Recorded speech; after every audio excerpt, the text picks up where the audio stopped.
Live from the 4.5-inch studio in the heart of the suburbs of downtown Salem, Virginia, this is Small Room, Loud Stories.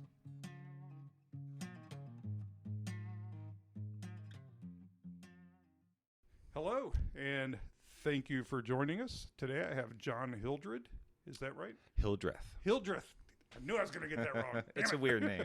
It's a weird name. John Hildreth. Well, why don't you tell us a little bit about yourself, John? Well, I am John Hildreth. I am a songwriter, an instrumentalist. I'm based in Giles County, Virginia, kind of the greater Blacksburg area.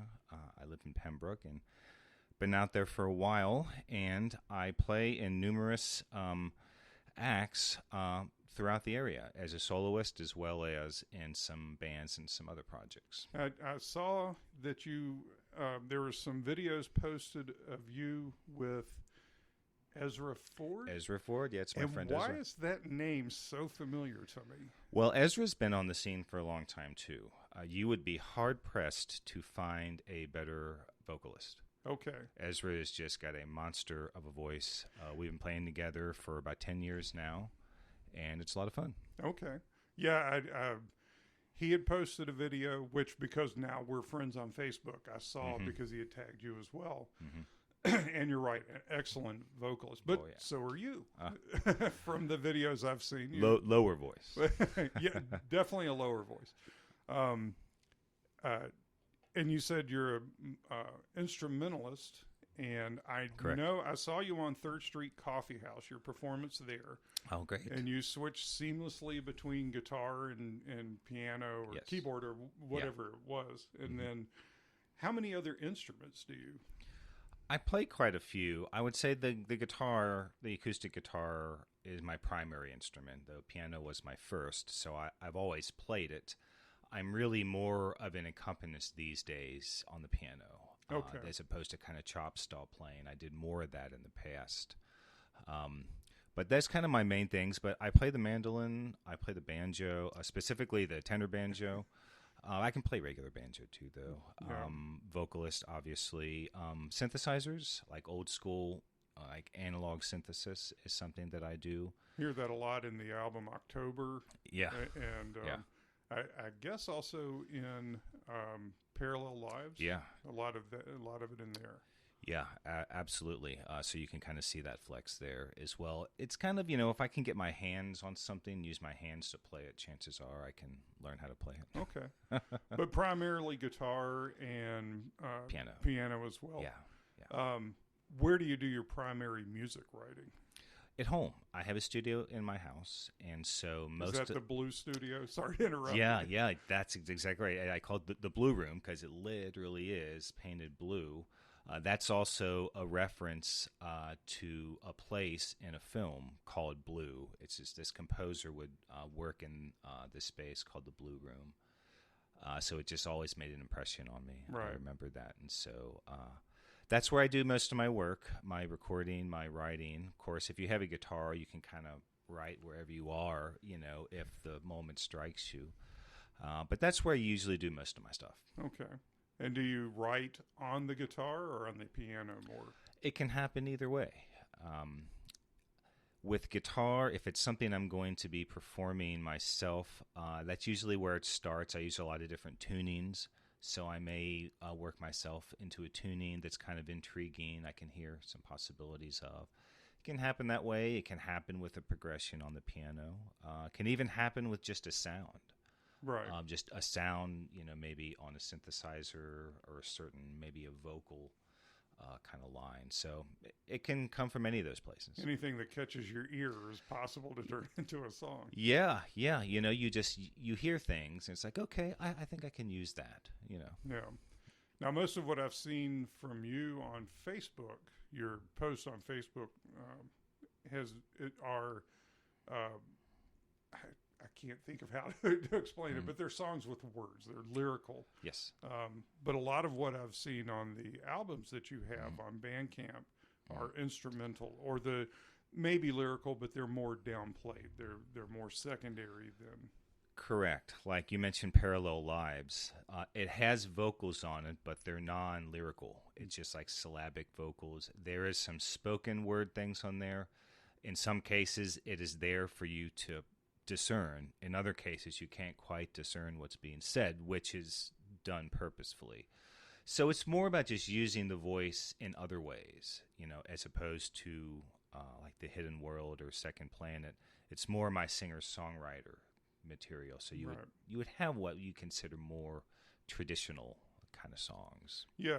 Verse, chorus kind of thing. I noticed the big disparity between, listening to October and Parallel Lives. Yeah. And then on the very first song of The Hidden World. The Hidden World. Okay, sorry.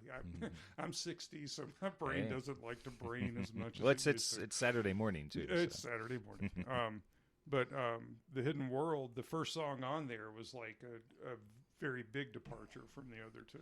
Yeah, those other two are very much, I would say at least classical adjacent in the case of October. I would consider that contemporary classical, and that is my background. I studied classical music. I went to a school for kids in Cincinnati when I was real young, and then in college I studied like conservatory kind of education. Okay. So classical, composition and guitar was specifically what I studied. So that is my background, and it certainly still comes out in what I do now. Yeah, it comes out very well too. Did you have training in vocalization as well, singing training? Yes. When I was young, I did choir, of course, musical theater. I did some musical theater as a kid. When my voice changed, and it changed quickly, by the time I was 14, I had this voice, and I couldn't do what I did before, and I found it frustrating. But a little later, as an adult, I just came to embrace the low voice as a superpower. Well, you grew into the voice. At 14, if you've got a voice that low, it kind of stands out. But once you get into your 20s, then it's normal. Right. And there's plenty of great examples of low voice singers out there. And so I'm happy to be one of them.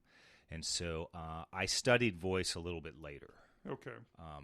Just to kind of get some good direction, technique. You want to make sure you're doing things right and not hurting yourself. So.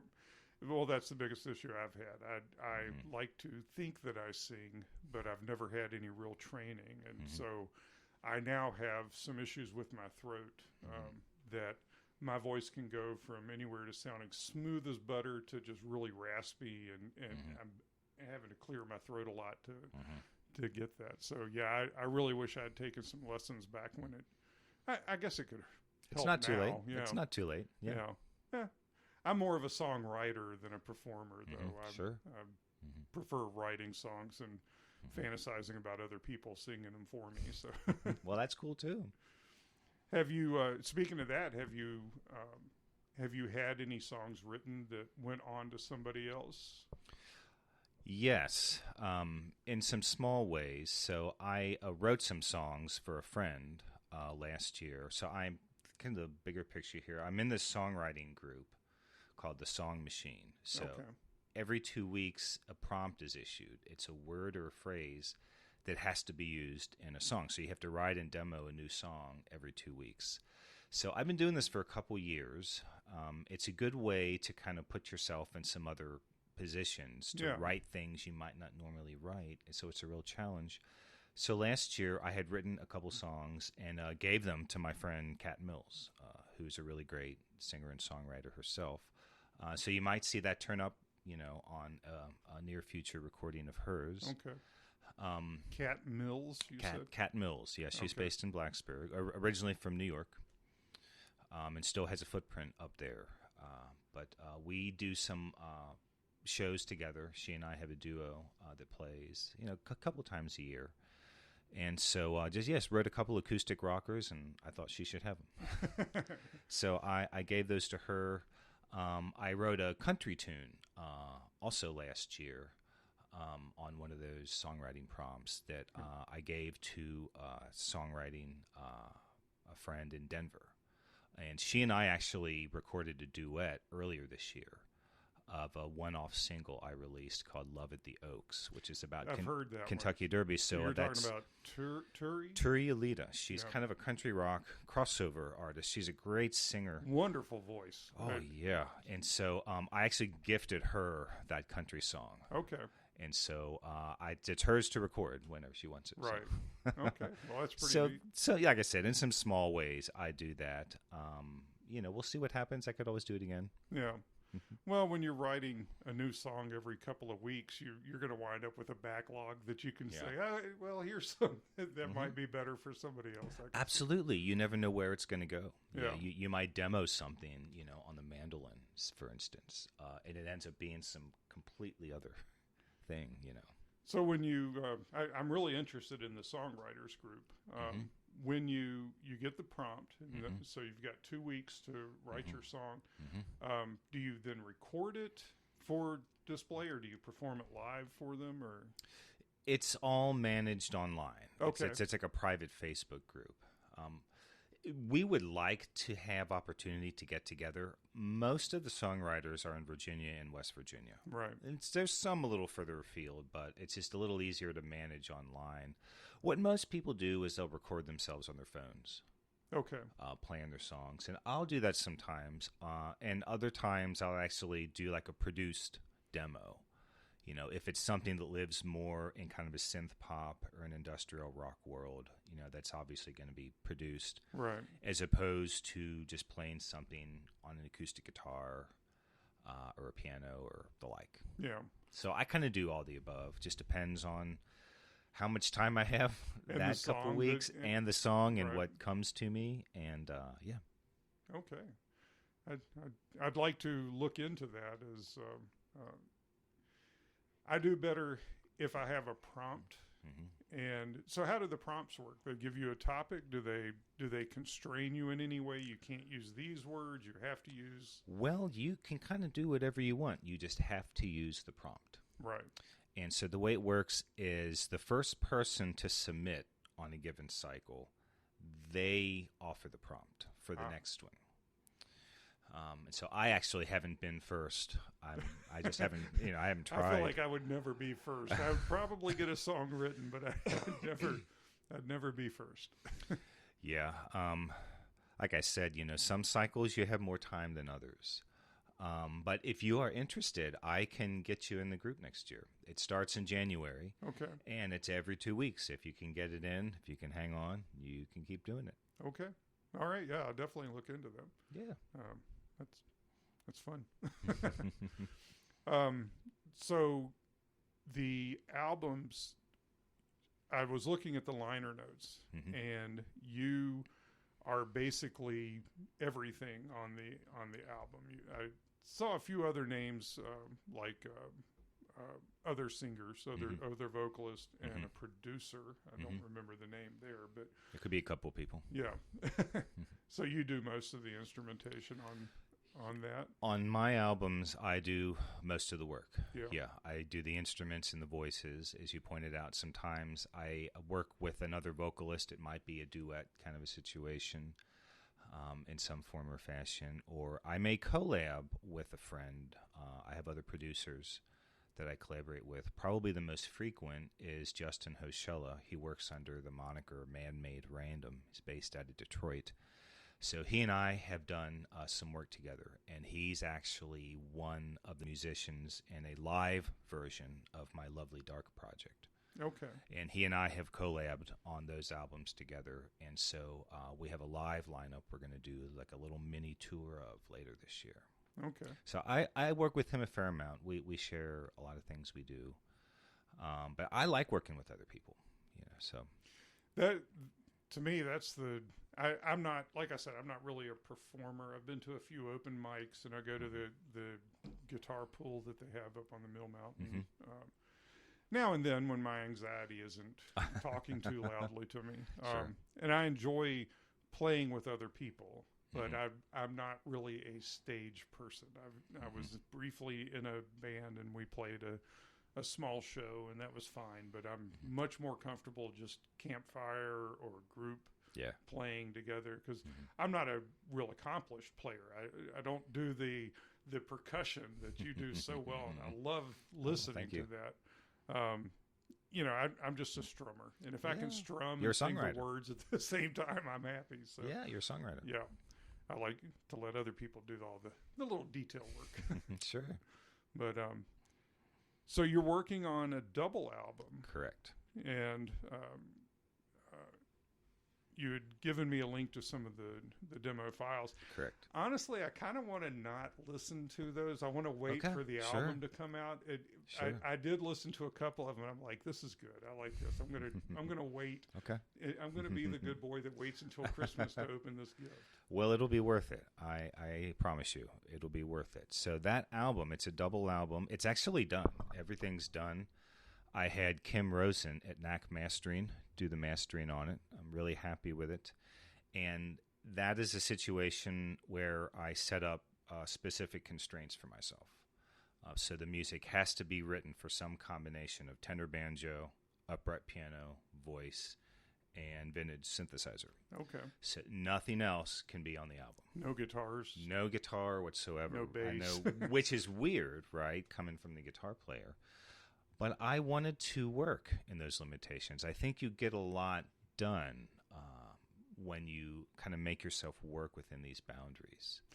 It sounds like you would want the sky to be the limit on paper. But when you have limitless options, you kind of get lost in them, or you can anyway. And so often with these projects, I'll set up some kind of limit for myself. Oh, that's very smart. And so for that album, that's what I did. And so it has a certain sound as a result of it. And the whole thrust of the album are stories and histories from my community in Giles County, specifically my house and the people that have lived there, passed through their connections to the land and the community. And, you know, I've been there over 20 years, and I've absorbed a lot of stories. Right. From people there, some whom aren't around anymore. And so I thought the stories are worth telling, and they're worth remembering. And so that's why I did it.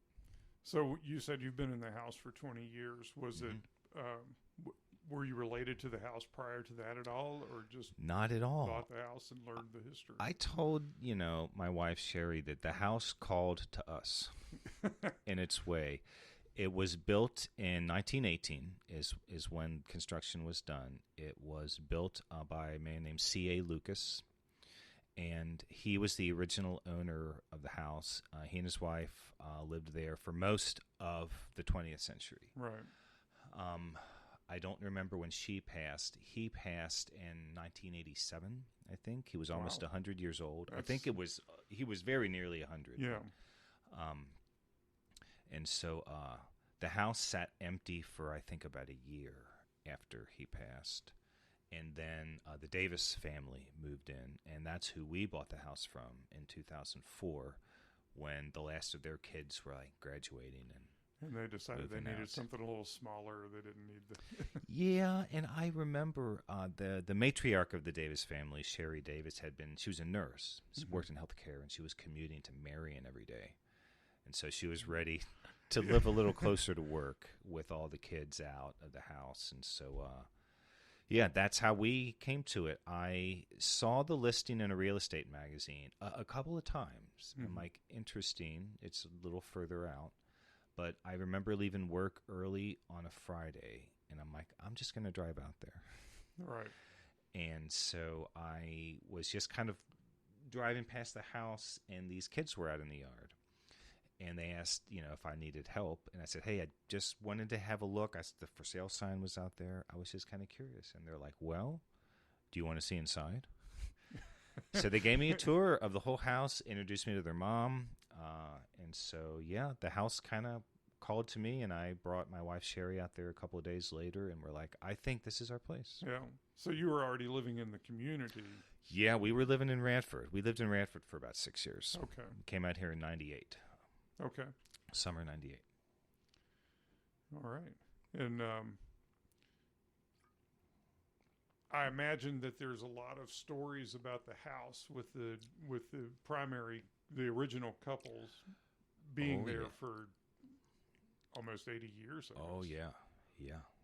And when the music is released, I'm going to start releasing it by side. So there's 4 sides.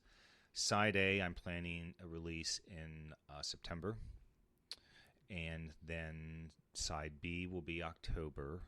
And then side C, March next year. Side D, May next year. Okay. So I'm trying to kind of sustain these releases. I'll be doing some supporting just press and appearances. And next year, I'll be putting together just a small band to play some of this music live. Okay.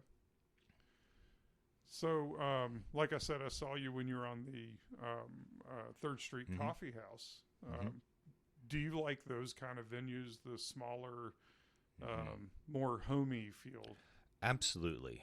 And that's a great listening room. Yeah. Everyone is there to listen to the songs and the music and the lyrics. And so that's really my favorite thing, is sharing music and telling stories. Right. And that's a great venue for it. Absolutely. I prefer that kind of place as opposed to, a brewery or winery. It's kind of hectic, and, it might be a decent gig, but it's really not a listening room. Right. Per se. They're there for beer, to let their kids run around unsupervised. And that's for great. A while. But, and that's great. But I like to connect with people. Right. Okay. What are some of the other venues around that you play in? And I assume you play also in, you said Pembroke, that area. In Giles?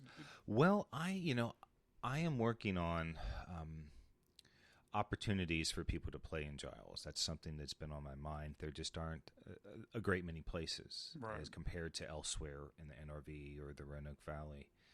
And so one of the things I want to do with the Ghosts album, the House of Ghosts double album, is I want to take it to places in the community, in the county. There's the Newport Rec Center is one possibility. There's a couple possibilities in Pembroke. I like to do something through the Pembroke Library, which is tiny, but I would like to work with the people there to do some things for the album. So that's kind of a work in progress, more places to play in Giles. So I do most of my playing in the Blacksburg area. Yeah. Yes, obviously, sometimes I'll be up in the Roanoke area, but mostly it's in Blacksburg. And in recent years, I have been seeking more just listening rooms. Right. I played in, again, breweries, wineries, those kind of places. I did that for a lot of years, and that's fine. That's nice, but I decided that I wanted to reclaim that time for some other endeavors, mainly the production and the songwriting and the releasing music, and that I wasn't going to play as much, and I kind of just selectively do, again, what I'm referring to as listening rooms. Yeah. Well, it's just a lot more... you get a lot more out of it when you can connect with, when the audience is actually paying attention to the song instead of all the other things that are going on around them. So I can see where that would definitely be a big advantage. Yeah. And I wanted to get back to the percussion that you play on the guitar. And it's not just, I've seen you dime a dozen people who just slap on the guitar. Sure. And some of them are very good at rhythmic at it, but you're also, to my ear, you're also doing a lot of percussion on the strings themselves. You're getting different sounds, right? Not just like string tapping, which it's hard enough to do on an acoustic guitar, but you're actually getting a twang out of it that isn't about the note; it's about the percussive part of it. How did that come about? Well, a big influence in that part of me is the music of Michael Hedges, the late American guitarist, composer Michael Hedges. He was really the pioneer of that kind of playing. He took the classical technique, which he studied, and then just brought it to the steel string guitar, and then he just kind of blew it up with all these other techniques, including doing things that most people would come to identify more of on the electric guitar. Right. He's doing it on the acoustic guitar. And so, the way that he played, it's not a novelty thing. It's not, or a kind of a parlor trick kind of thing. He was writing like, fully conceived, pieces, whether it's an instrumental piece or a song. And he was also a very good songwriter, Right. really great vocalist. And so that's probably one of the biggest influences on that part of me, that style of playing. I can point to some other people like Lindsey Buckingham and Richard Thompson would be a couple other people. But so when I'm writing in that format, with each song or each tune, I'm looking to create a certain sound, tell a certain story. And so, I'll develop a tuning to kind of create that sound world. And in the case of some of them, you're really expanding, the octave range of the instrument. So if your low string is going down to a B or an A, suddenly you've got notes that normally you wouldn't have in standard tuning. And so that's kind of a starting point. And for the percussive things, sometimes I'll have an idea for a part that'll kind of base an entire tune around that I've got to create a technique to play it, right? Which would be some combination, of hitting or raking strings, percussion on the body of the instrument, in order to kind of bring that sound or that groove to life. And so for each thing I do, I'm just trying to find the sound of, what that story is. So there's a lot of intentionality there. Yeah. Takes a lot of coordination, I would guess.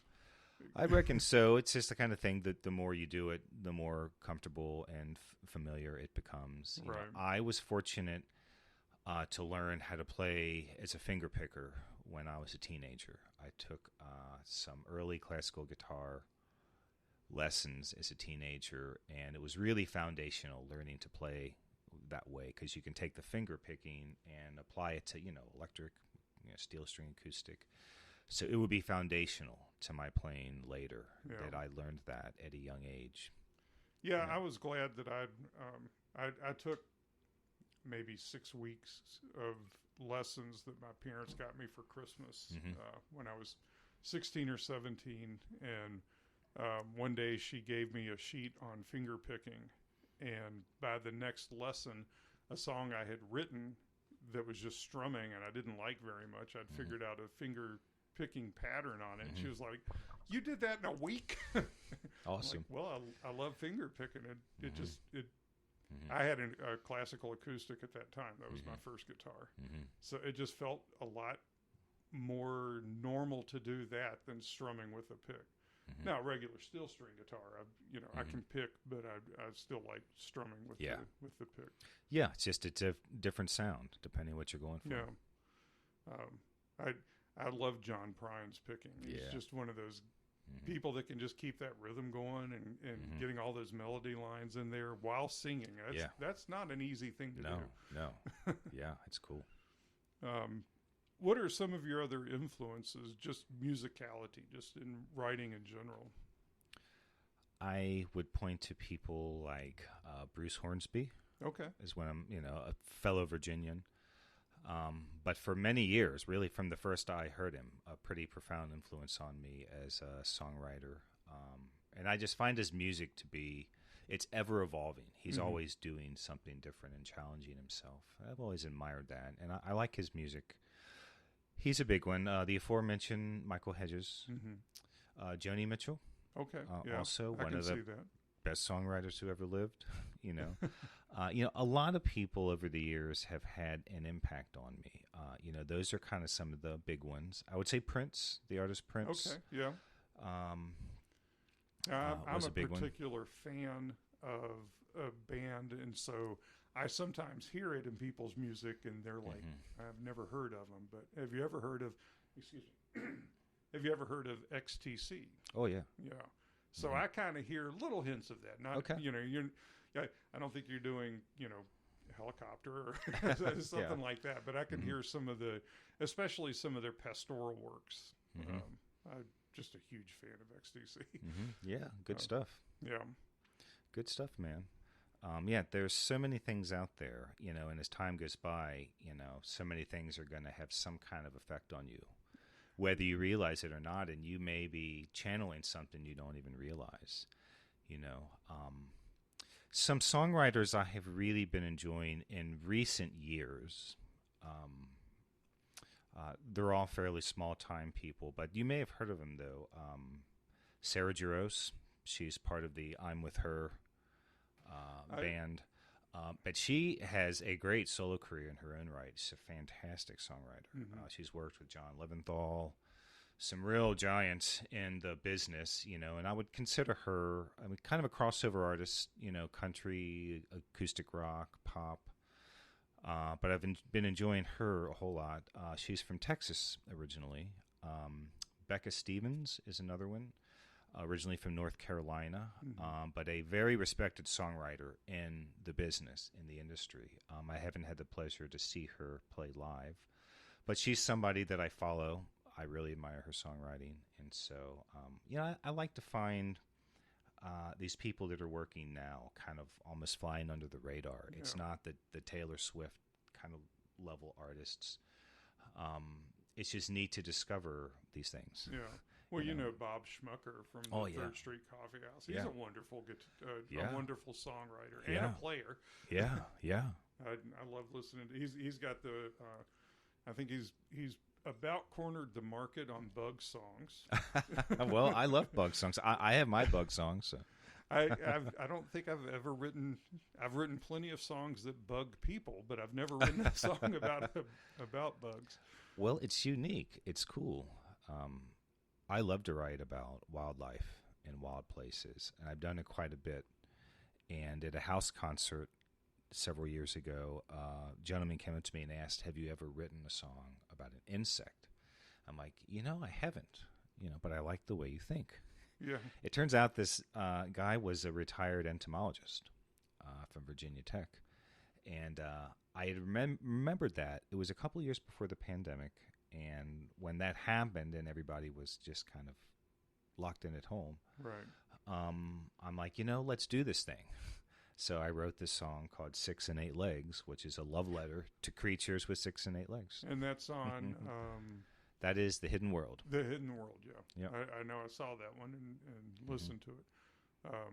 So bugs are great. I love that Bob does that. I'm more than happy that bugs are around. I've just never been inspired to write a song about it. Yeah. My songs generally are more just people-based and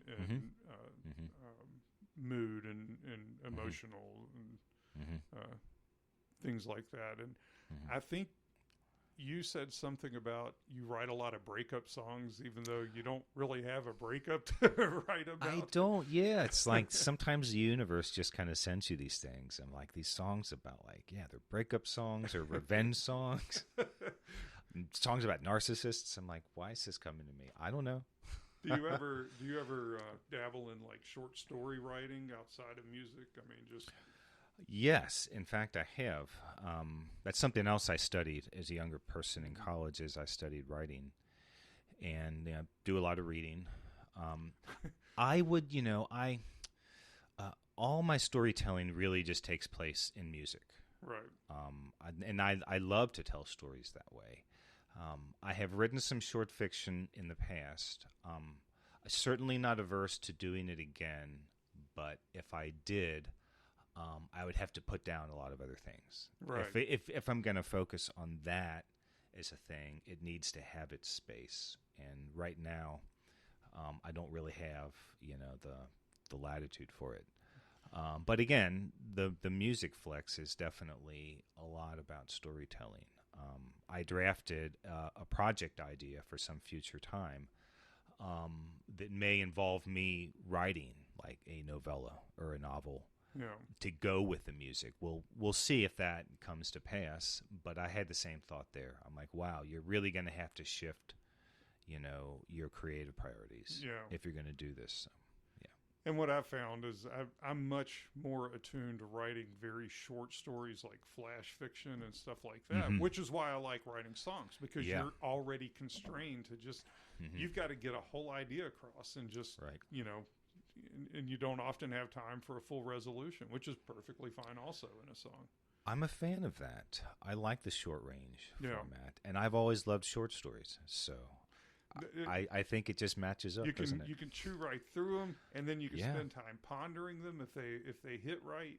And and just saying something in a shorter amount of time Yeah. is kind of fascinating to me too. And I just don't have the long-term discipline to focus on a distinct story with, you know, this one main character and maybe some side characters that you're carrying through Right. chapter after chapter after chapter. I don't have the patience for that. But I can do like short stories and maybe try to tie them in together in the same universe, that kind of stuff. But that's what songs do too. And I enjoy doing that part of it. I'm not near as prolific as you are. I don't have the back catalog, but maybe if I get into that songwriting group, I can start picking up my pace. That's one of the great things about it. It really forces you into that. Yeah, I think you should do it. I will definitely want to get in contact with you about that. You said it starts up at the beginning of the year. Yep. Okay. January sometime usually. Okay. Well, I'll definitely get some more information from you about it. And if any of our listeners want some information about it, they can absolutely contact me, or I'll have your contact address on there as well.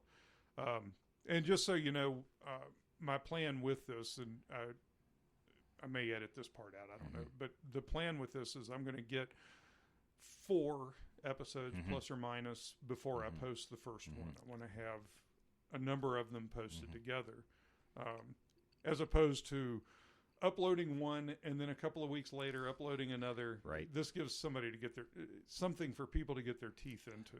Yeah, I think that's smart. And then try to post about every 2 weeks, something like that, just depending on the recording schedule and how much time I have for editing. So I think it's a great thing you're doing. Yeah.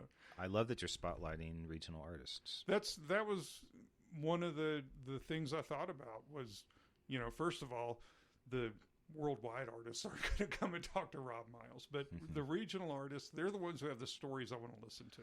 Yeah. You know, the good shows you went to, the bad shows you went to, that kind of stuff. And And speaking, any bad shows that you went to that you come out of there thinking, like an artist just does not play well? Let's see. I mean, surely there's got to be somebody. You know, I hate to say this. I went to see Bob Dylan years ago, and he was just not having a good night. Right. The band sounded great. He just, I think he wasn't on that night. It's too bad. I remember years ago going to see PJ Harvey, and I think the problem was with the venue. She sounded bad because of the venue, but it was still disheartening. Yeah. When you hear that. But those are two that come to mind. Yeah, in '86, I was home on leave from the Army, and Aerosmith was playing at the Roanoke Civic Center, and Ted Nugent was opening for them. And even then, I wasn't a Ted Nugent fan. I wasn't going for Ted Nugent. I was going for Aerosmith because I remembered, Toys in the Attic and all their other great albums from the 70s. From the 70s and even the early part of the 80s, I guess. And that would have been kind of right before the big comeback. Yeah, that was when the heroin was still very much in play. Yeah. The only real bright moment was when they brought out this huge white piano and he played Dream On. Yeah, what a great song. That was great. He hit every note, and I look back on it and I wonder if that was piped in instead of him singing. I don't know. Really? But it's just so much of the rest of it was just, I mean, I can't say it was terrible. It was just very lackluster. It didn't have life to it. I just wound up leaving there thinking it would have been better to just listen to the albums than just hearing people who weren't really interested in playing that. Yeah. Those you don't like too much, but you're going to run into them if you go to a lot of concerts, and I haven't been to a lot, but then last year we saw Tyler Childers in September up in Bristow, Virginia, up north. And that was just a hell of a good show. Yeah, I'll bet. I love that show. Yeah. And, so what have been some of the better shows that you've been to that you've blown away? Wow. Well, I feel pretty blessed to have seen some very good shows. Some things that just kind of roll out is I saw with my wife Wilco play at the North Carolina Art Museum Art Museum in North Carolina. It's they have like an amphitheater, like a small outdoor venue. It was like early October. I think this was maybe 2014. Anyway, it's this beautiful autumn night, and the band was just, I mean, I've seen them several times, but it was just, that magic. Right. They were on fire. What a great show, man. What a great show. So that one kind of comes right to mind. I saw the band Rush a lot, over the decades. And so, some of those moments were really special, and especially looking back, it seemed like with Rush Neil Peart passing away. I'm really grateful for that. And there were some really great just moments of the people you're with, and just the kind of energy that you feel there. So yeah, it seems like Rush is one of those bands that really just shines in performing. Their albums are great, but you really get the full force of it when you see them live. Yeah, absolutely. Absolutely. And what else? What else can I talk about? Anything you like. I mean, this is the stories. Anything you like, any avenue that you want to. I'll tell you. Another great show just comes to mind was summer 2019 at the Gorge Amphitheater out in Washington. It's a couple hours east of Seattle. And it's kind of wild, you're in the Pacific Northwest, Douglas firs, everything. Right. Drive a couple hours east, and suddenly you're in the desert. You wouldn't think so, but, I mean, it's almost like a line of demarcation. Yeah. Suddenly you're in the desert. And so the Gorge is this big amphitheater in the middle of the desert, but it's this storied venue. And so we saw this amazing triple bill of Nico Case, Emmylou Harris, and Brandi Carlile. Oh. And it was Brandy's birthday, and so she was just like pulling out all the stops. I mean, she's singing Freddie Mercury, she's singing Robert Plant. I mean, she's just doing all the things.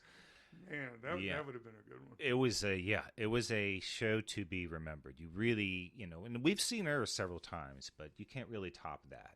It's like Wilco at the Art Museum. You can't really top that. I had to go to Denver for a work thing for a week, and I flew in on Saturday because it was cheaper, and of course my job was more than happy to pay less for the plane ticket. And Sunday I wound up just having a free day to myself, and so I'm trying to look at what things I could do, and I found out there was a Lilith Fair there, and the Indigo Girls were playing. Awesome. And I've been a fan of the Indigo Girls since a lieutenant in the military introduced me to them, and I was like, man, I've got to go to this Lilith Fair to see the Indigo Girls. But I didn't know what a Lilith Fair was. And the concierge at the hotel who was telling me about it said, well, as a lone man going there, you might feel a bit uncomfortable. Not because he thought I might have an issue with the people that were there, but that I might feel uncomfortable because I don't really, you won't see many lone men just showing up at a Lilith Fair. So I wound up going to the Denver Zoo, which was also a really great experience, but I kind of sad that I missed out on seeing the Indigo Girls. I'm sad for you too. I really wanted to see Lilith Fair for that handful of years it was happening. At the time, I was living in Bowling Green, Kentucky, it's kind of in the greater Nashville area. It's just due north of Nashville. And I just felt like I couldn't afford it. It was lean days. It was a long time ago, and I always wish I had. But I love the Indigo Girls. Yeah. I did get to see them on some other occasions in the years after that, and I think Emily and Amy are just amazing songwriters, two of the best living songwriters in American music. And what a great team, what a great sound. The imagery really in their lyrics. I mean, they don't have to tell you something, they just show it to you in the lyrics. And you know what they're feeling. They don't have to say, I'm sad or I miss you. They know how to write it so that you feel it. Yeah. One of my favorite lyrics is from Amy. in the song Starkville. Let me see if I can get this right. I spent a reckless night inside the wonder of your everlasting charm. Now I'm haunted by geography in the flora and the fauna of your heart. What a great lyric. And just inside of the gravity of that song, it really is. Yeah. It's about running away from things. Oh, it's great.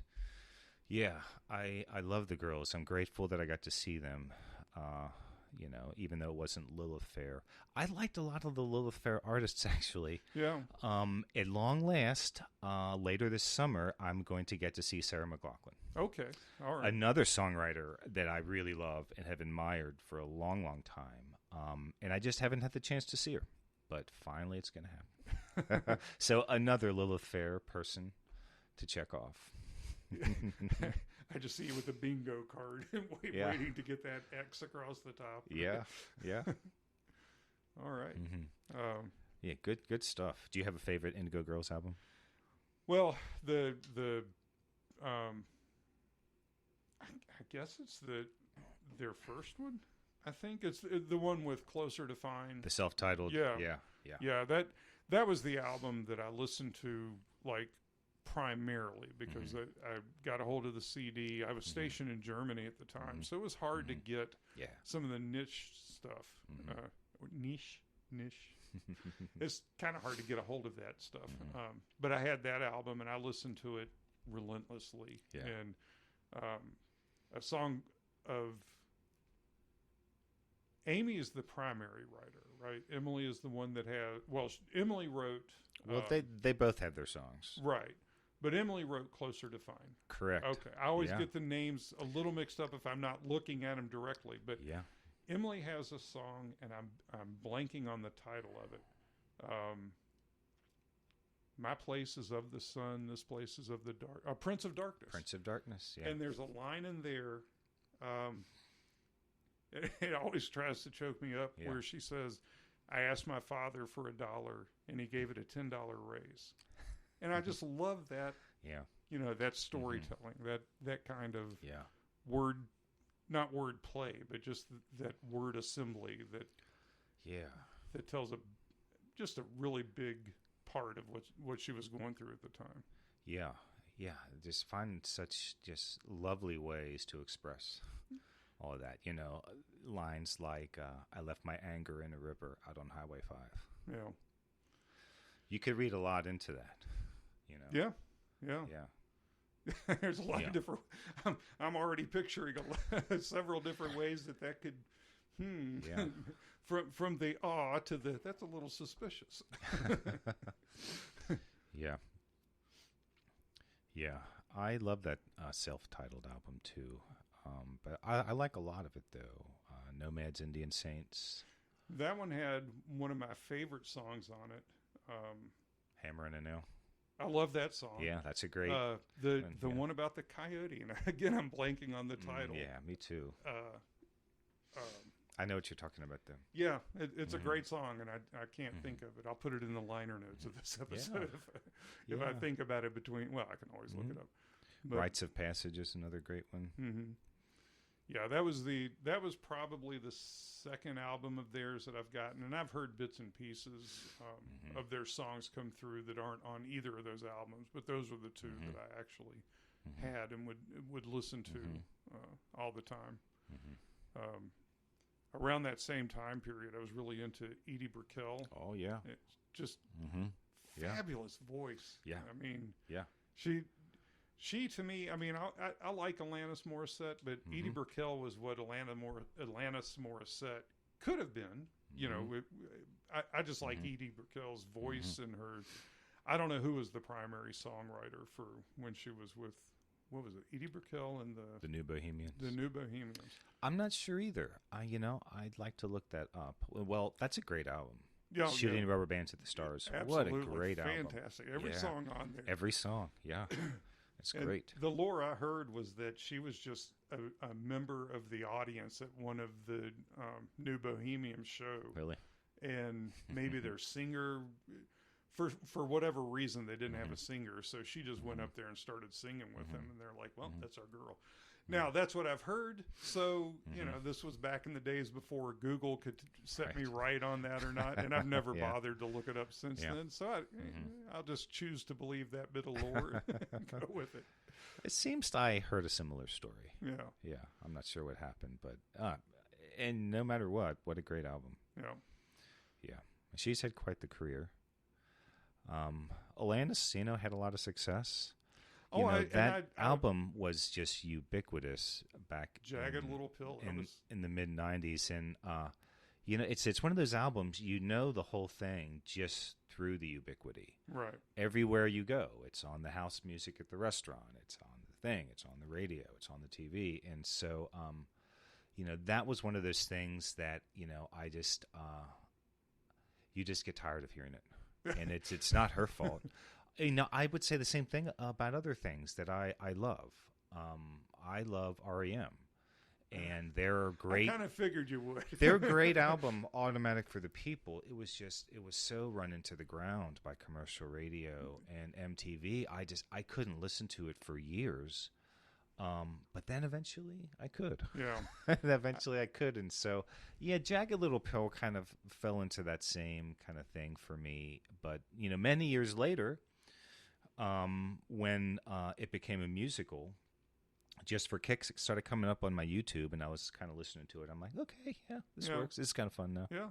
A lot of fun songs. Good songs. Like you say, just overplayed. I don't even bother listening to the radio anymore because you can't find one. We had XM satellite, and you can't find a channel that doesn't do the same format. We've got 30 songs. We're going to play the hell out of them and maybe shuffle in a new song here and there, and I just can't stand that. Same. I've got my YouTube roll, and I've got it wide open. I put everything I want to possibly listen to on it and just let it roll, and it'll whiplash me from bluegrass to heavy metal to punk rock to classical, just anything. I love the disparity between the last song and this song. Yeah. Agreed. And I can't stand, and that's coming from somebody. I spent a lot of time just listening to the same album over and over and over again. If it was just a particularly good Beatles album, or XTC has a new album out, I want to listen to that, and I can still do that, but it's my music that I'm listening to, and not some programmer somewhere, some probably AI programmer somewhere deciding, well, at 10:42, this is the best song to be playing for our audience. That's just not me. I want to hear variety.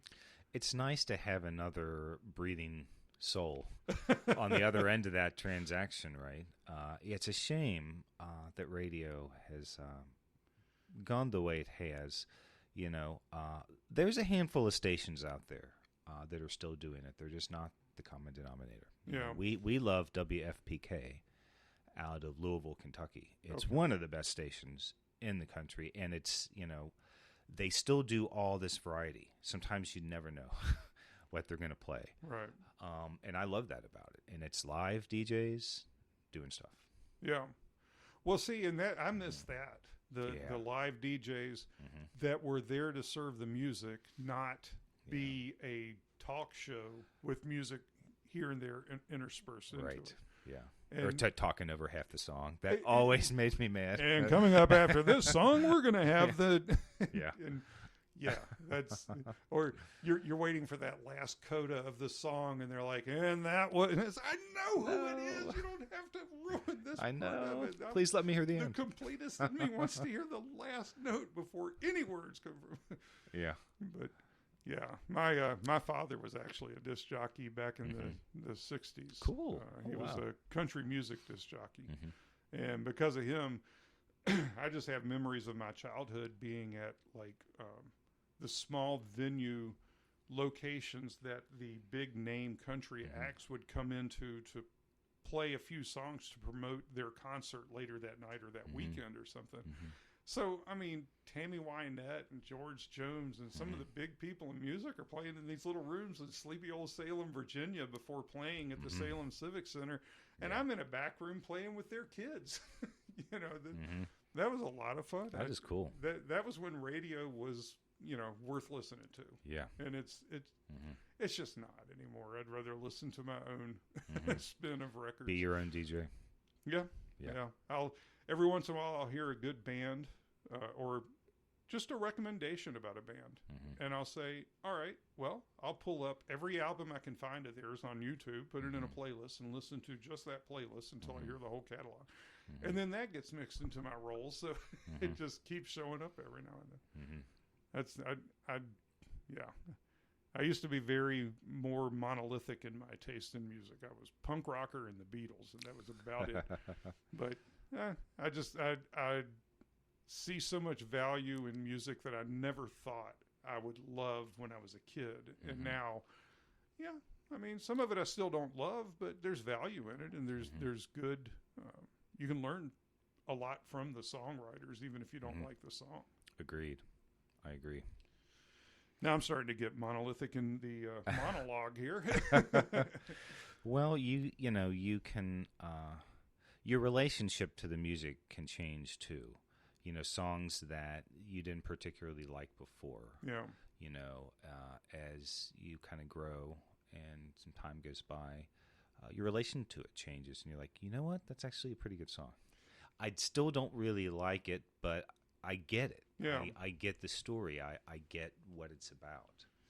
Well, my clique in school was, the Misfit Toys clique, and we were into the punk rock and Beatles and 60s rock, and everybody else, because I went to school in this area, everybody else in this area was into Leonard Skinner and AC/DC, and so it felt, almost like, well, I can't like that because I don't like the people who like it. And so I would, Leonard Skinner, I hate those But as I've gotten older, I still don't really care to listen to Freebird. Sorry. That's one of those just played so damn much. Back to the overplaying thing. Yeah. But Simple Man, great song. Yeah. The Ballad of Curtis Lowe, absolutely great song. And they've got some really good songs on there. And Marshall Tucker Band has got some really good songs. So, my appreciation is, I love AC/DC. They've got a lot of good music too. So. Yeah, particularly those early years. The Bon Scott years were definitely their better years. Yeah, well, watching film of it now, looking back, I mean, that was just like pure rocket fuel energy. You can only have it when you're, that young, that hungry, and just on fire. Yeah. It's almost like watching the early Van Halen. The energy was just through the roof, man. Right, yeah. I mean, I was fortunate to see Van Halen with the 1984. No, before nice. They became Van Hagar. Yeah, well, you saw the finale then. That was that lineup. That was here at the Roanoke Civic Center. Nice, and it was a hell of a show. Saw Duran Duran there, and I wasn't really a fan of Duran Duran, but a buddy of mine wanted to go with his girlfriend, and she was afraid of the crowd, so he just wanted the two of us to be there as the people she knows who's surrounding her and protecting her. So I saw Duran Duran, and I wasn't a big fan at the time, but their music is, there's some room for it. I wouldn't call them excellent songwriters, but they did pretty good. Well, they had a lot of success in the business. It's hard to argue with success. Yeah, they had a lot of success. Yeah, and it's not easy to do in that business. Yeah, I mean, and so much of MTV it, helped them. Yeah, definitely. And so much of what they were doing was very carefully curated by somebody else. This is, how you're going to play these songs, and they were led. I believe they were led very much by other people behind the scenes. I don't know enough about them. I mean, I certainly remember them and hearing those songs in the 80s, but it's a band I don't really know much about. Yeah. So I can't really say. Well, I'm probably saying more than I really know about them too. Just the impression I got was that maybe they weren't doing it exactly the way they wanted to do, but maybe they were. Sometimes it's hard to tell. You definitely have those scenarios where a label or an agent of a label or a producer is kind of pushing an artist in a certain direction that may be commercially more successful, but that maybe isn't where the artist might have gone otherwise. Right. Maybe sometimes that's a good thing, but I think sometimes maybe it's not. Then you kind of get into that argument of what are you doing in this world, in the business? What are your goals? What are your objectives? Right. You know, is it to become, successful and famous, or is it to be a songwriter and, find your space within that, and that can be in a small way, or it can be in a medium way, it can be in a big way. And so that's kind of how I look at it.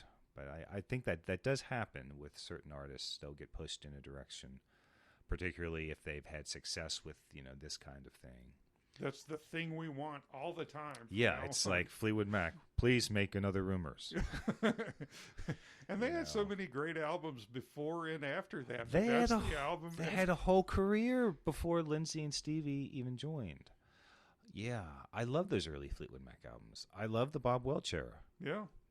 Mystery to Me and Bare Trees. I think those are two of their best albums. Heroes Are Hard to Find. What great albums. Peter Green, who... Yeah. I had no idea was the writer of Black Magic Woman. Yeah. Because everybody associates that with Santana.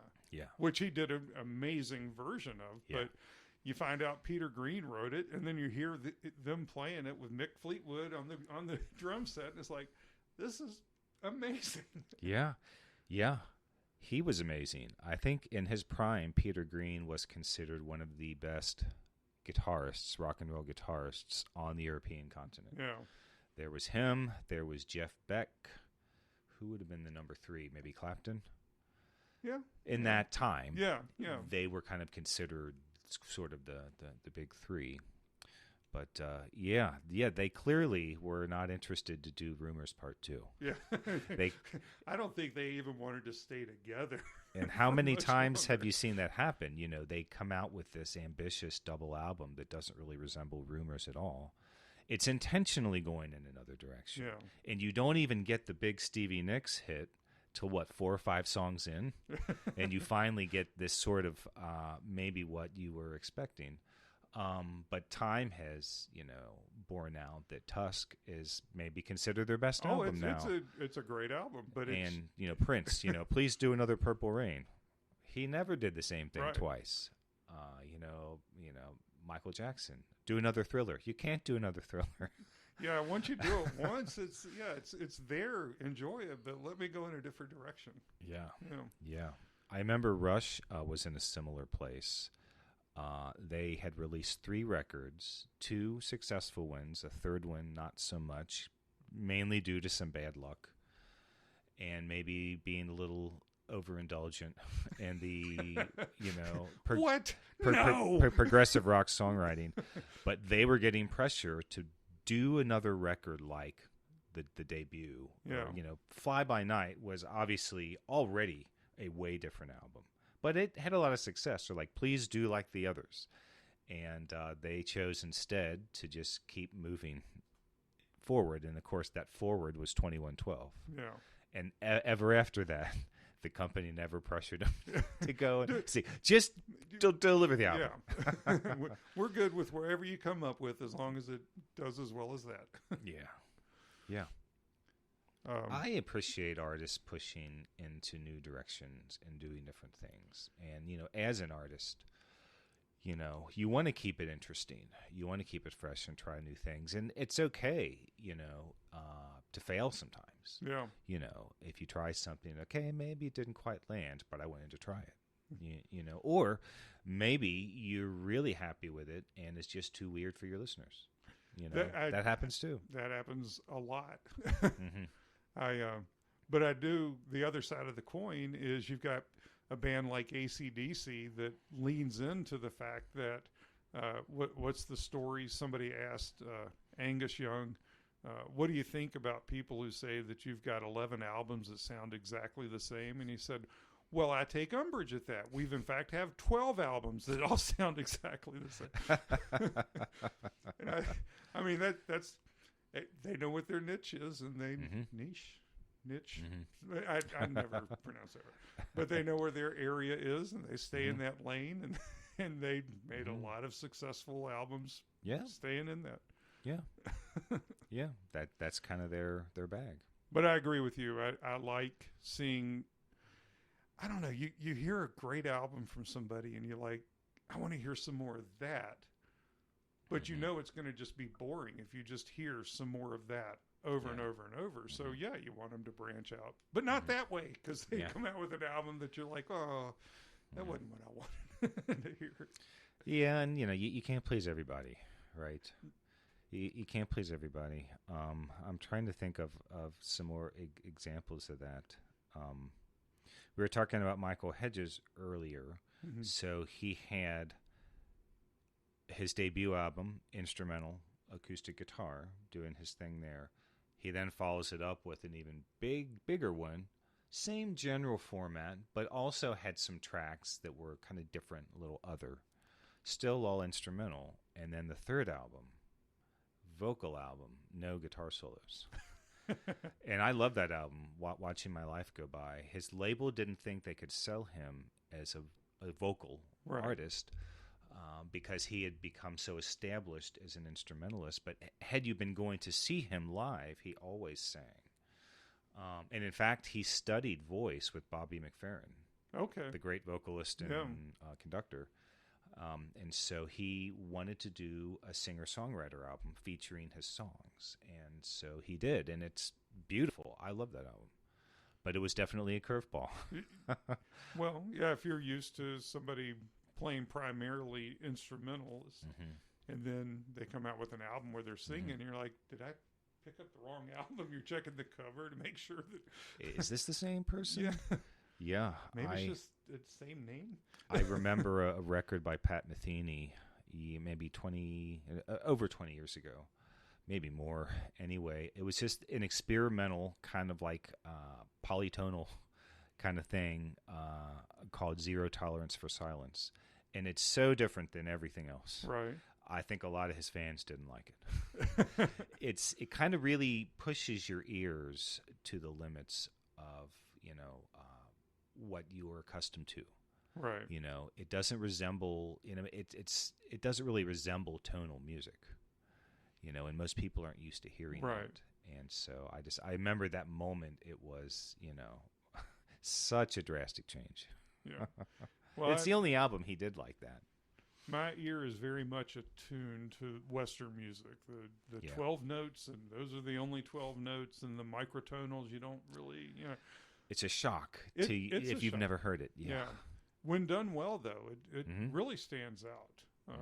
I hear people playing the guitars that have the frets set with the microtonals, and there was a few Facebook reels I saw of a girl who was playing that and singing along with it and doing her voice microtonals matching what she was playing on the guitar, and I thought that was pretty neat. I don't know if I'd want to listen to a whole album straight of that. Yeah, that would be a challenge. Yeah. I mean, at least for the average listener. But it is interesting, though, isn't it?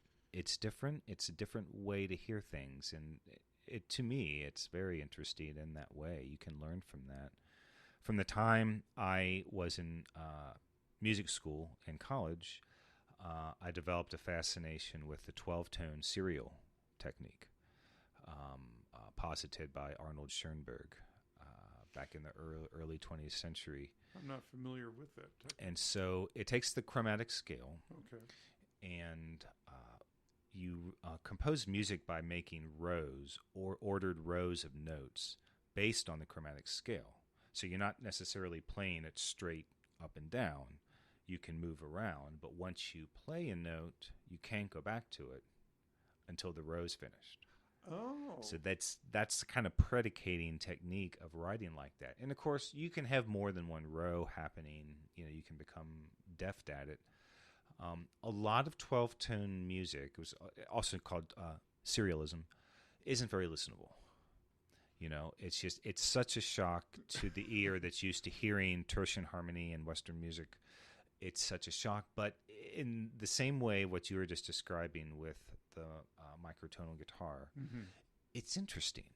There's something alluring and interesting about it. And so I've had a fascination with it ever since, and I'll use the technique sometimes.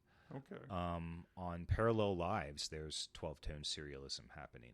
What I like to do is I like to write with the technique, but do it in a way that it doesn't sound so dissonant and disjointed. So it sounds more tonal. Right. So it's kind of a trick. But that's what's interesting to me. It's like the listener probably wouldn't know that this is serial music, and so it pops up in my work from time to time. I did hear. I hadn't heard of that particular phrase until just now, and that's what I love about having conversations like this.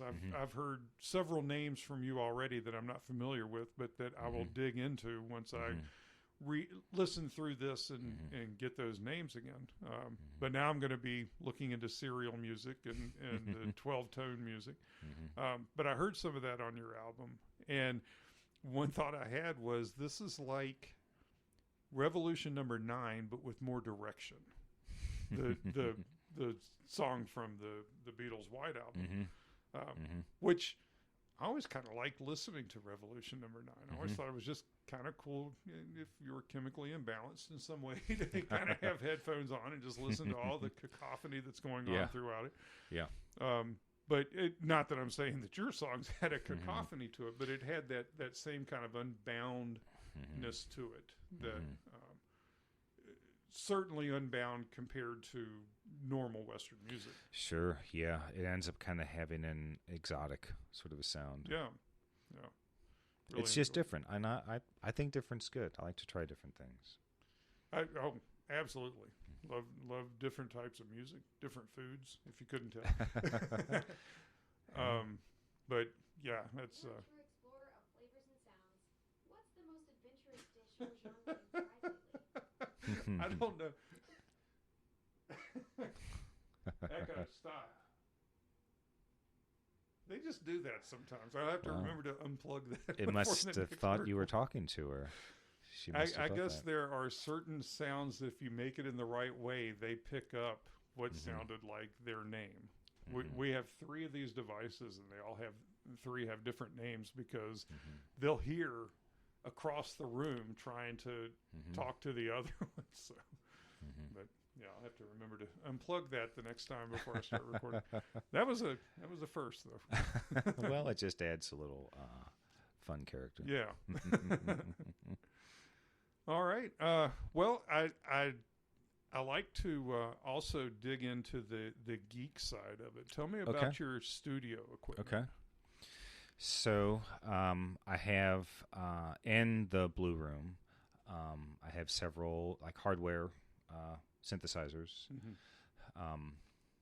I love hardware. I like the visceralness of hardware, and you can touch it with your hands and manipulate it and play it. So I have some of that. I have a couple of stage pianos in there. Have my guitars. My main acoustic guitars, I have a 1973 D28 Martin, and I have a 2004 D40 Martin. Okay. So for most of my solo acoustic playing, it's on one of those 2 instruments. I have a classical guitar made by a man named David Daly. For any classical guitar geeks listening, David, I think he's retired now, but he was a luthier and instrument maker out in Sparks, Nevada. I came across the guitar through a shop in Baltimore called Kirkpatrick Guitar Studio, and Mike Kirkpatrick had come into this David Daly guitar, and it's a clone. It's not a clone. It's a twin of a guitar that the guitarist Andrew York plays. In the world of classical guitar, Andrew York is a very celebrated composer, almost certainly one of the most published and performed contemporary classical writers.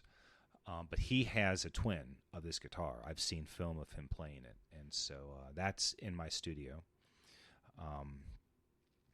And I've got some different electric guitars. So it's kind of set up for me to kind of move around to what I need to do, and it's all kind of connected. I can route it all into my recording system, which is just an audio interface, right? Like a universal audio interface, and then I do all my recording in Logic Pro. Okay, all right. I got some different microphones depending what I'm doing. whether it's voice or maybe you're micing an amp. I have a couple of different amplifiers.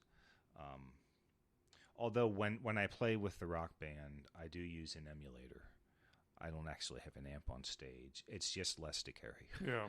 I used the Lion, the Universal Audio Lion, which is like a Marshall Plexi in a box. I like the simplicity of it. There are far more sophisticated systems out there, but for me, I just liked the simpler thing. I've got a Valitron. It's just a little modeler that, you know, and I don't even own an amp. I've got a PA over here that if I want, I don't play a lot of electric guitar, but if I want to play it, I can just take the Valitron out and connect it into the amp and makes a nice little practice thing. Like I said, I'm not much of a performer, so I don't need a Marshall stack or anything behind me when I'm playing. Well, and it's just nice to have something simple and portable. Yeah. And, I lugged amplifiers around for a lot of years. And if I don't have to... I miss that. Yeah. You know, again, though, back to my hardware thing, I do like amplifiers. And so I have, you know, I still have some at home. I have an old 77 Roland Jazz Chorus that I love. And I have a Laney Super Top tube amp. And so between all that, I can get lots of different sounds there. And so in software, you know, I have a whole lot of, you know, soft synthesizers and processing that I use. So I kind of have that option too. And so, that's I kind of get it all done there. I'm not a huge gearhead in that I'm not getting new things all the time. You know, I'm not one of those guys that's always on the hunt for like a new guitar or a new instrument. Yeah. It's fun to window shop sometimes. Oh, absolutely. But then there's also the matter of, okay, if I get that, where am I going to put it? Right. Okay. Where am I going to put that? And so that's on my mind too. I have a piano on downstairs in my house. I have a piano, a 1928 Story and Clark. It's old, and it definitely shows its age. A little yellowing in the ivories. Oh yeah, and it is actual ivory. Yeah. Oh yeah, yellowing. It's worn away. The interior, like the flanges and the felts inside, they're so old. You know, it's kind of hard to keep it tuned. Yeah. And not getting stuck notes and stuff. But I'm kind of emotionally attached to it.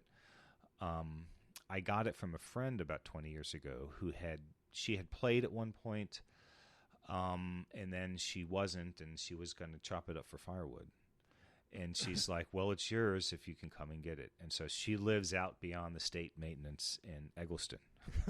So I rented a van and got a couple people to help me, and we got the thing out of her house.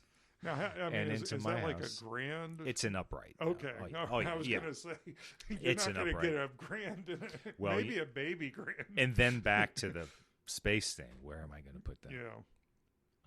Somebody was offloading a baby grand or maybe a studio grand a couple years ago. And, you know, these things just cross your mind for a hot minute. Yeah. And you're like, where am I going to put that? You're right.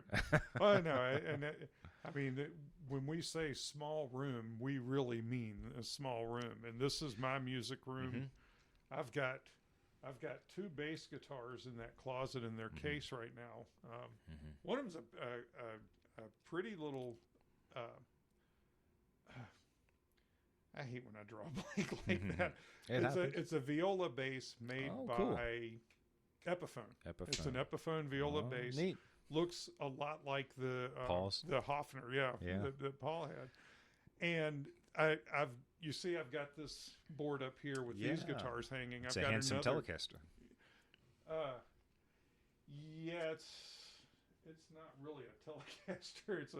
This is a Swamp Ash. What's called Swamp Ash. Yeah. And I can't remember what those pickups are called. Positronic or something like. And It's got a nice sound, but again, I just don't play a lot of electric guitar. But I've got another board that I'm planning to put on that back wall, and maybe just keep my acoustic guitars over here.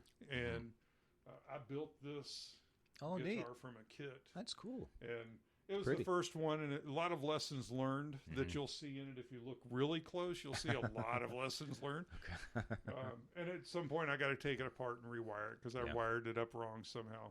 But get those hanging up on that wall, and maybe that Hofner bass, and then have more room for my acoustic guitars over here. And I've got that Washburn and that Yamaha. I've had that Yamaha over 20 years now. I paid $100 for it, and I swear it's one of my favorite tones from the guitar. It's just got this really deep sound that very mellow. I love the sound of it. But I've also downstairs. I've got a Breedlove that, and that's my main guitar, and I keep it down there because if I'm on my computer and I feel like playing. And I have to walk all the way up here. You probably can just kind not of reach gonna over do and get it. I can just reach over there and pick it up. I did that last night. I knocked a song off in about 45 minutes. I was like, oh, Cool. pretty cool. Yeah. You know, if I'd had to walk all the way up here and find a guitar, I would have probably just, it's not that great an idea. So, It's good that you had it close to hand there. yeah. And, but I've got a couple of guitars in the actual guest room that I store over there when we don't have actual guests in there. I'm trying to sell them, so I don't need them in here anyway. So, but, Well, it all comes down to using what you have, too, Yeah. doesn't it? Using the space you have, and using the instruments you have. Something that I have gotten multiple times from others that have listened to my music. They're like, "I can't believe you did all that in that room." But I did. So, you just learn to use the space you have. And a great example of that that I always love to remember is Motown. If you've ever been to Motown, the studio and offices were in the Gordy family home. That was their house. The lower level of the house was the studio, the reception area. It's where they stored, like, the tape library. right. And you go into the control room, I mean, even by standards then, very modest. And then the recording space is basically just a big, and it's not huge either. It's just this live room. There were a couple of gobos that they can move around, but it all happened in that room in fairly close quarters. And when you think about just all these amazing, just classic recordings and songs and all the people that were in that room Right. that recorded, and it's like they did it all in that space, in that little space. And so I'd like to just think about that sometimes. You use what you have, and you'd be surprised. Another great example is the 1986 album "So" by Peter Gabriel. Oh, yeah.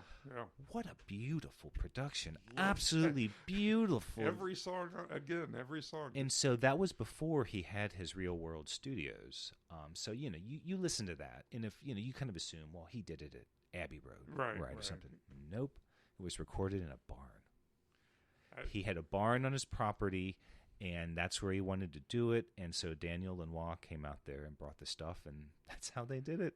Well, You would never know. I think it's like you were talking about with the constraints that you have in a song prompt or in making an album. Yeah. If you have all the options in the world, you have too much. It's paralysis by analysis. I've got all this room, and you spend more time trying to figure out what you're going to do with the room than actually using the room. Yeah. And I feel the same way. This room always felt too constrained, but then I realized, well, first of all, get rid of some of the junk and maybe rearrange it, and then you can do something more with it. And once I did, I'm like, I bet I could do a podcast in here now. And here we are. And here we are. Yeah. You said you used the term gobo. Gobo. What is a gobo? It's like a movable wall.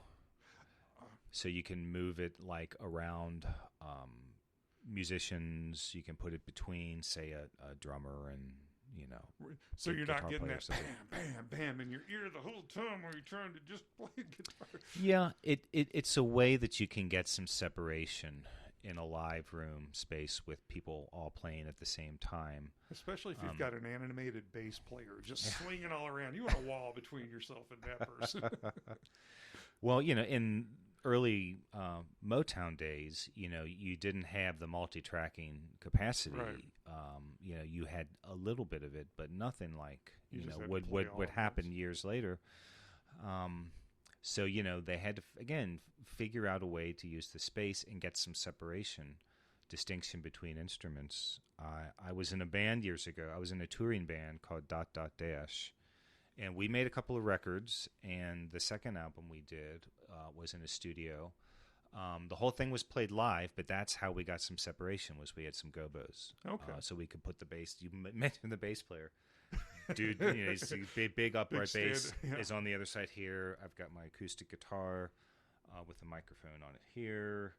And then the fiddle and mandolin were on the other side of that. So we could all play live, and it's not completely seamless. You're not completely separated. Right. But effectively speaking, you can get enough separation that you can do mixing, punch-ins if you have to. And so, yeah, they're very functional, in a smaller space. Yeah. That's all right. That's pretty neat. I'd never heard of that gobo. Yeah. But it makes perfect sense. You'd want something to... You don't want... another one of those moments. The Who singer, Roger Daltrey. Roger Daltrey. You don't want Roger Daltrey swinging that microphone around without a gobo between you. Yeah, that'd be funny if he acted like that in the studio. Dunk, dunk, It would just be dunk. perfect. Yeah, I mean, just to get his vibe, going. Who knows? That would be funny if he did.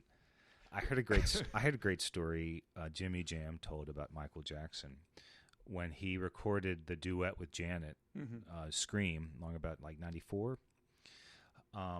Like the music, the track had been done, and I think Janet maybe had put her part on it already. So he comes in to do his part, and he said he's just like dressed as if he's going to give a show. Right.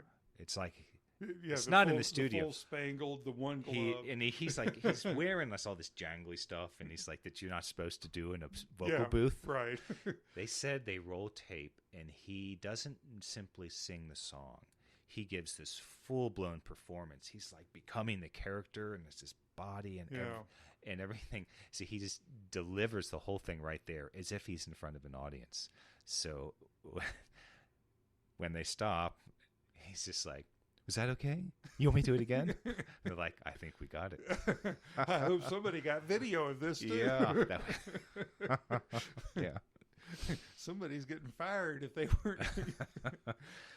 But yeah, you never know. I mean, you want to get the performance, right? Yeah. And that's important. I mean, maybe you don't have to twirl the mic around, but maybe you do. I don't know. I mean, there's so many of the performers are tied to their physical presence too, and it's probably hard for them to separate that. I'm sure Michael could sit in a chair and not move and sing just fine. Maybe not so much now, but I'm sure he could have done that. But you're going to get your best performance from him if you just let him move the way he wants to move, because his body knows what to do when he's singing. Yeah, absolutely.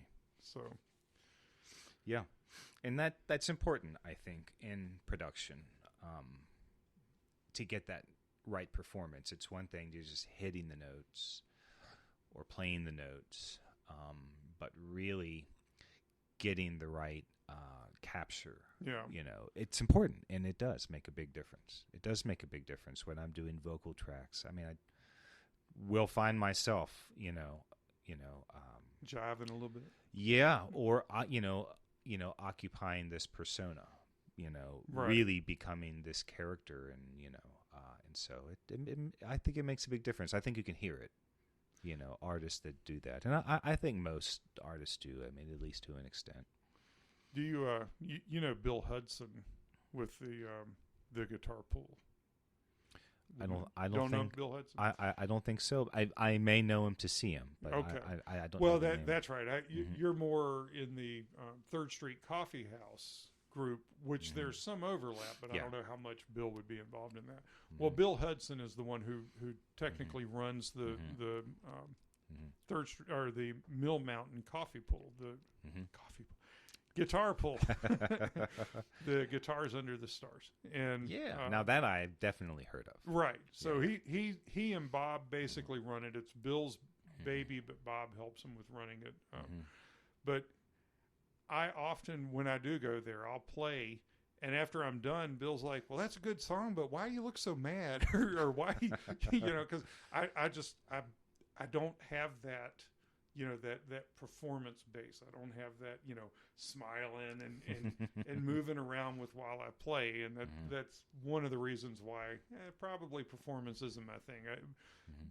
I would say maybe just recording would be fine, except I can practice a song 30 times and get it exactly right and then hit record, and suddenly my hands are like, who are these fingers? Yeah, something about the dynamic shifts when that red light goes on. And I've even tried just like recording, just hit record and then just mess around until you get used to it. It just doesn't work. Yeah, and there's some things that it really affects your focus if you're doing everything. So when I'm doing the solo guitar tunes, acoustic tunes, typically I do that in a different studio. I have somebody else run the desk, record the actual audio, so that I'm not having to wear both hats, because it does take energy. It does take energy, and it becomes a distraction. Yeah. So you want to be more focused on the performance, versus doing some of the more piecemeal recording that I might do, where I'm laying in this part and then this part and adding this part. And maybe we're trying out some parts. Maybe we'll see if this guitar part works, or this one, or this piano part works. And so that's a different kind of process than playing those solo works that require more concentration. So I would rather be able to focus. Right. So Well, no, I totally hear you, though. I mean, as soon as you hit record, and it's for real, you don't have the grace that you would have in a live performance. You can get away with all kinds of things live, but you don't necessarily want to commit those to tape. Right. If it's something that the rest of the world is going to hear. Right. Yeah. And that's not to say that a recording has to be perfect.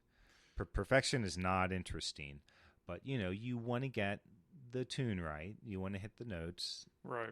Right. You want to get a good performance. So it doesn't have to be perfect. But I think about, I've looked into, I'm not a lead guitarist, but I think you can learn some interesting things from trying to learn lead guitar. Absolutely. And one of the things that I see people commonly say, well, if you're going to play so-and-so's solo from this song, you've got to learn it note for note exactly the way they do it. And I'm like, why? Because they never played it note for note that way. That's chopped up bits from the studio that all sound good together. Yeah. And when you listen to them live, they never play. It always sounds good, but it's not the same, note for note exactly the same. I'm not a note for note person when it comes to that. I'm not either, because as you just said, it's not interesting. Yeah. There are those important melodies if you're learning somebody's tune. Absolutely. That's important to play. But then beyond that, make it your own. Right. That's infinitely more interesting to me than and trying a lot to do less note for note. hard. Trying to get that exact right bend that they got and hitting the note right after it exactly the right way. Well, maybe that's not what I'm feeling, and probably that's not what that person was feeling in that moment.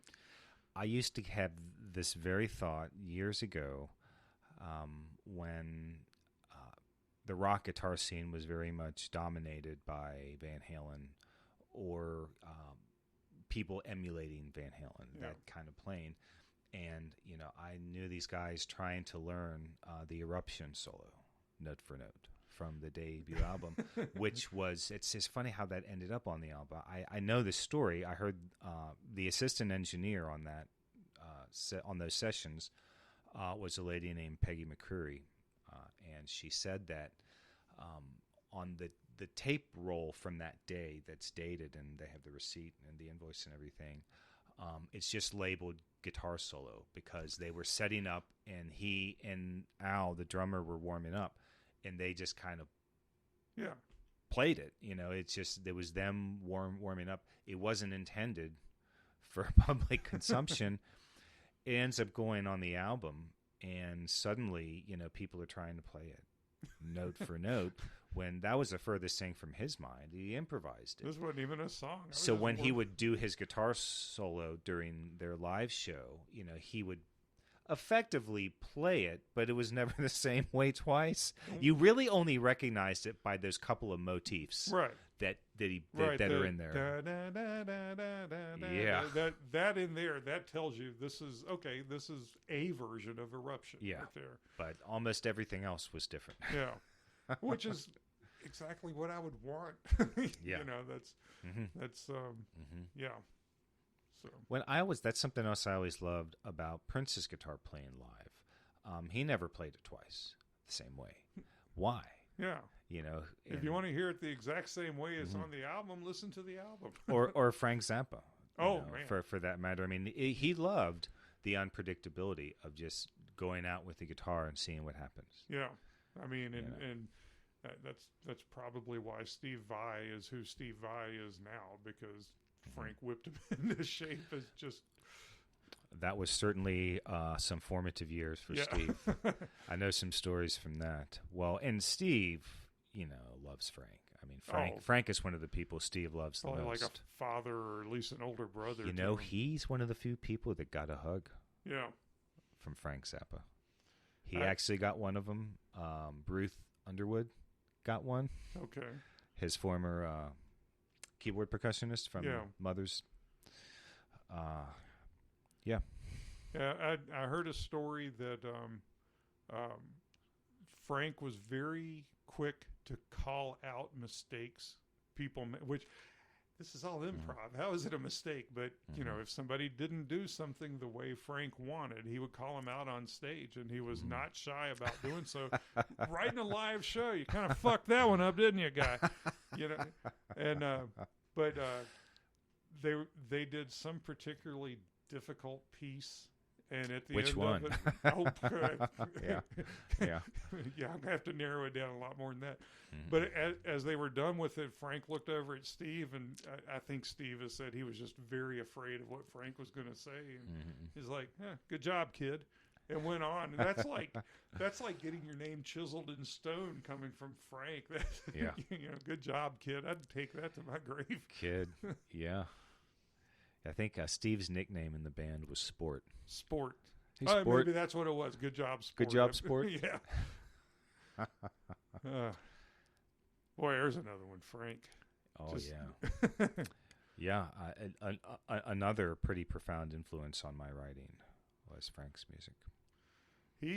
Interesting persona. He definitely didn't believe in being constrained by any rules, or what you think that's music. I'm going to show you music. This is what music is.